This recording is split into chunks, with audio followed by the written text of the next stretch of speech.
Announcement.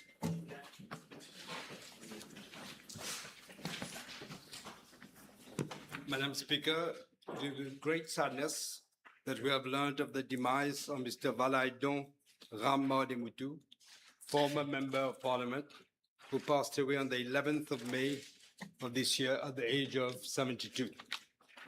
Born on the 11th of January 1954, Mr. Mademutu pursued a distinguished career in the field of engineering. He worked as a production engineer and textile consultant. He also served as Chief Executive Officer in several companies in Mauritius and across the region. Mr. Rammademutu stood as a candidate in the 1991 general elections for the Legislative Assembly under the banner of the Alliance Parti Travailliste PMSD for the constituency number 19, Stanley Rosil, but he was not elected. He stood as a candidate in the 1995 National Assembly by-election under the banner of the PMSD for the same constituency, Stanley and Rosil, but he was not returned. In 2005, Mr. Mademutu stood as a candidate for the National Assembly elections under the banner of the Alliance Sociale for constituency number 13, Rivet des Anguilles and Souillac. He was returned as second member. He was appointed to serve as a member on the Committee of Selection.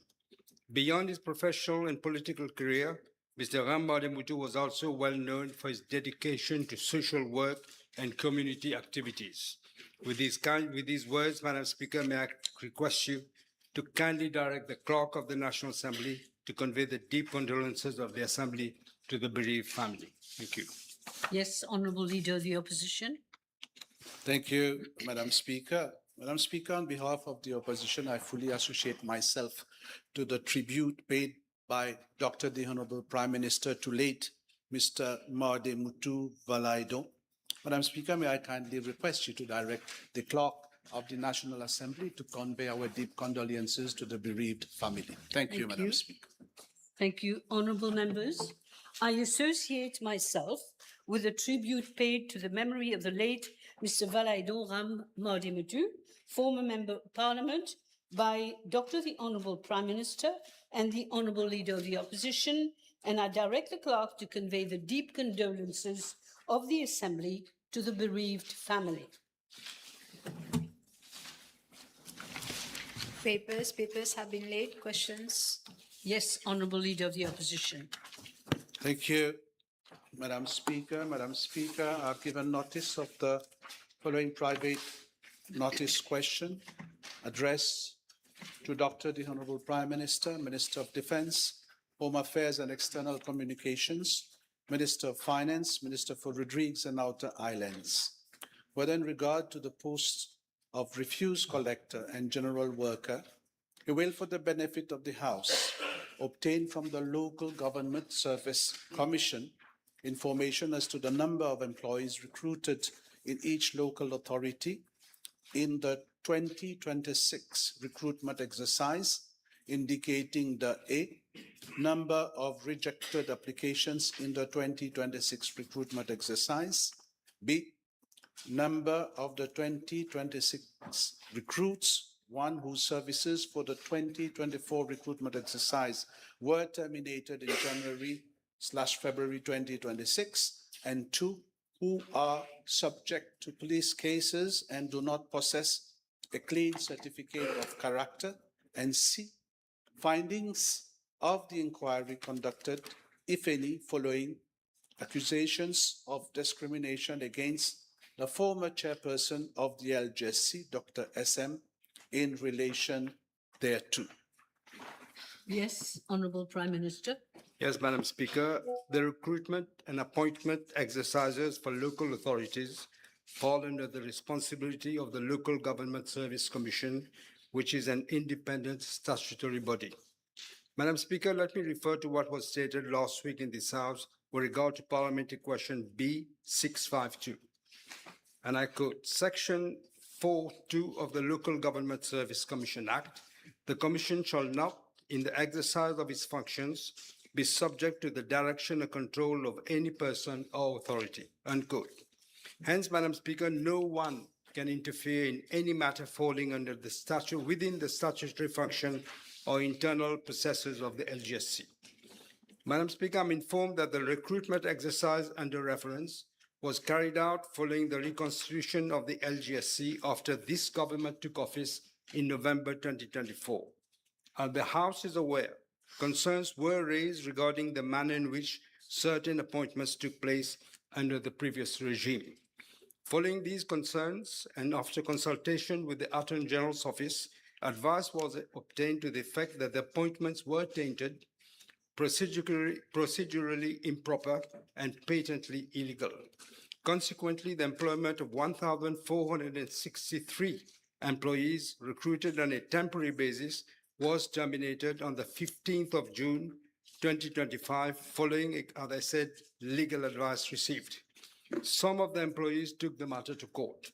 The House will surely recall how the recruitments were made on the eve, Madam Speaker, on the eve of the 2024 general elections, and that the then chairperson is under investigation for possible wrongdoing. The Honourable Leader of the Opposition would be well advised to get information on the modus operandi of the former chairperson of the LGSC, Mr. Banudit Bihari, who transformed the LGSC into a one-man commission. Madam Speaker, it would be apposite at this stage to quote part of the judgment of the Supreme Court on the 23rd of January 2026 in the case lodged against the Local Government Service Commission and the Municipal Town Council of Bakwa, Phoenix. And I quote, "We have found," and I quote from the judgment of the Supreme Court, "We have found that the applicant's appointment was legally invalid. The Commission was entitled to terminate their employment in the exercise of its statutory powers.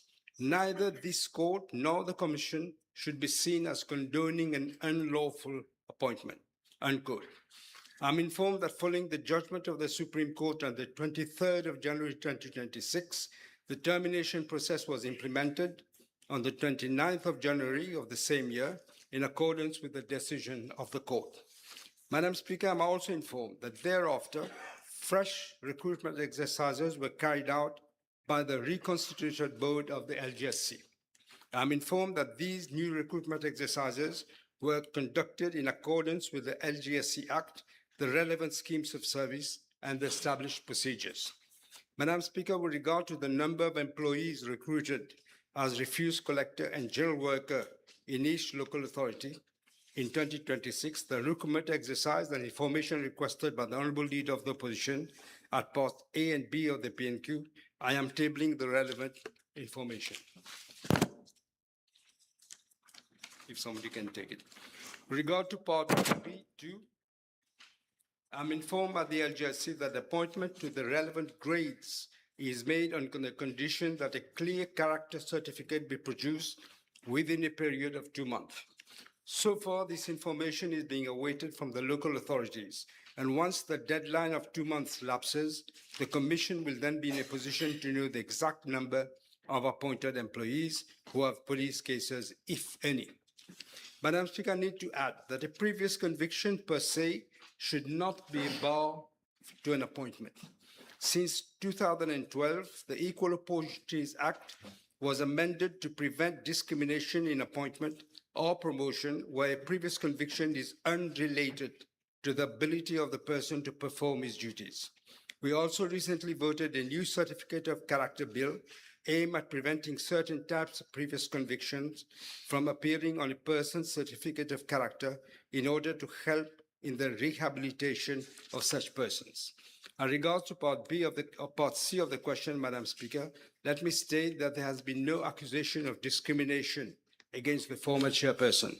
The LGSC is an independent statutory body operating under the LGSC Act, and no one intervenes in its internal administrative matters or its decision-making processes. Yes, Leader of the Opposition, your first supplementary question.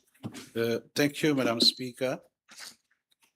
Can the Honourable Prime Minister inform the House whether he is aware of a press article dated the 22nd of April in L'Express, where the former chairperson of the LGSC, Dr. SM, who is resigned, accused the Honorable Prime Minister of lying and misleading the House?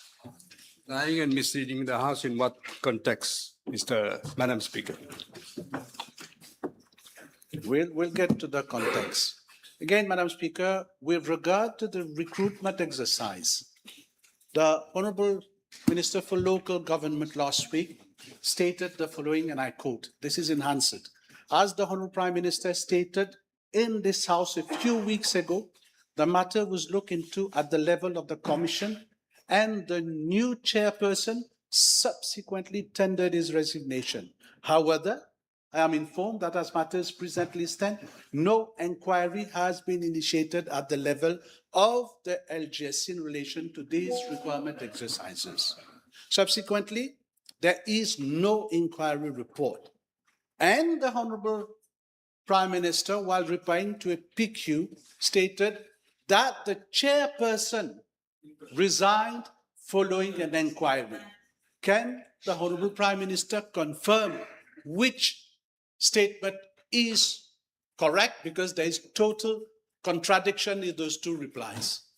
Really, Madam Speaker, I was given to understand that there was the likelihood of an inquiry being done. This wasn't done. That's not in the answer. No, Madam Speaker. Question, no statements. Please, no He statements. stated in his reply Yeah, you've already said. that Now, there is an inquiry. Now, if it is confirmed that there was no inquiry, can the Honorable Prime Minister inform the House why the chairperson submitted his resignation then? Well, he submitted his resignation.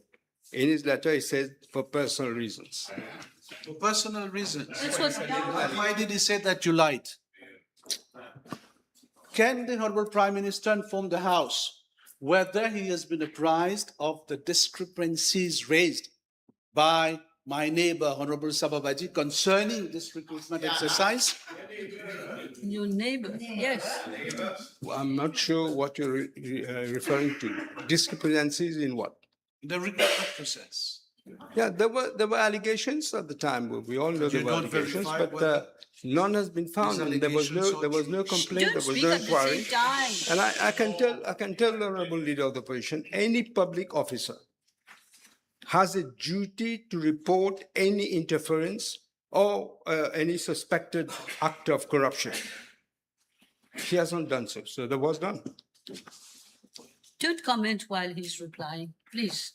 Can the Honorable Prime Minister confirm, as stated again by my neighbor, Honorable Sababaji, whether there has been discrimination on ethnic grounds in the recruitment process against one specific community? And if she would wish to come forward with a question, I'll give her way. Wow, okay, yes. As I explained, Madam Speaker. Please let the Prime Minister reply. Ethnic reasons. Discrimination based on ethnic reasons. I'm not aware of that, Madam Speaker. There were lots of allegations in the public. I think he quoted an article from the Express, but there was no inquiry. There was no discrimination found. Because there was no inquiry, there was no complaint by the person himself. Can the Honorable Prime Minister, for example, confirm whether at the municipality of Port Louis, in two cases, the first one where 3 members of the same family, a mother and 2 sons, and the second case where again, members of the same family were recruited. Is this the type of recruitment which is in line with meritocracy, Honorable Prime Minister? That is precisely where there were these allegations. That is precisely. Sorry? That is precisely, some people made allegations. That's what I said.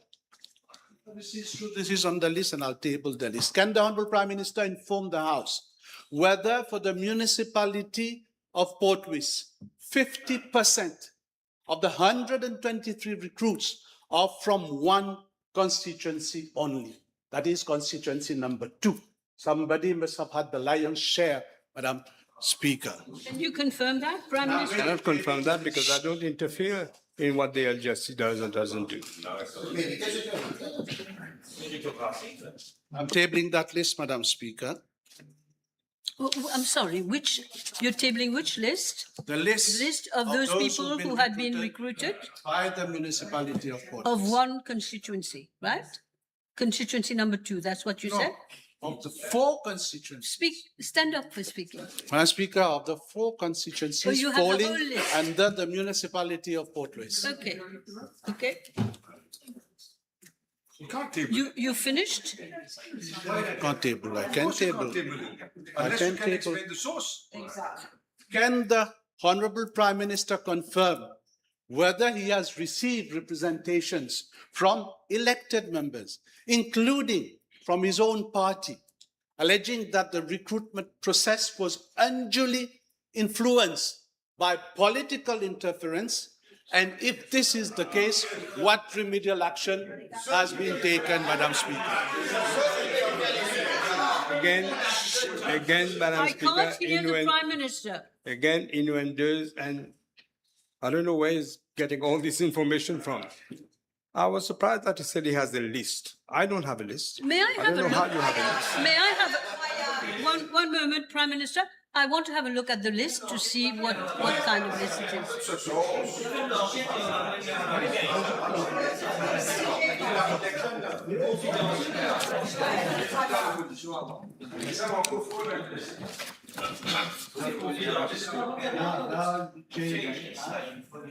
This, I'm sorry, can you help me, please? This is a list from the Post, Mauritius Post. Where'd you get that list? What does, please stand up. Tell me which list it is. I'm not rejecting the list. I'm saying this is the list of recruits at the level of the municipality of Port Louis, Madam Speaker. We have to know, where did you get it? It comes, may I do my job? May I be allowed to do my job, please? I want to know, where did you get the list? This is the rule. You know I'm that. not supposed to tell you where you got the list, Madam Speaker. You're not supposed to tell me. I will keep this.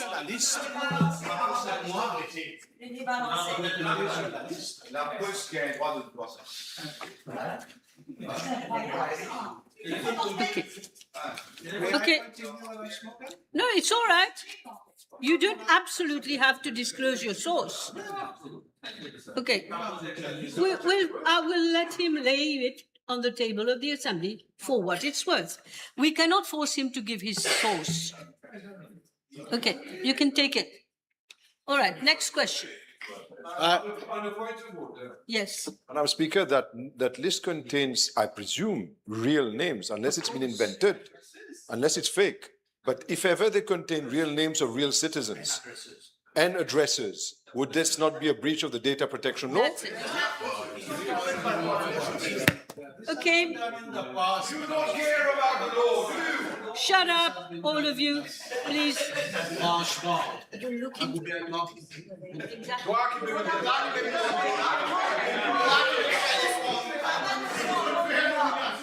Members, donnez-moi le temps de dire, because it's a very sensitive issue, I'm going to keep my ruling and take time to consider.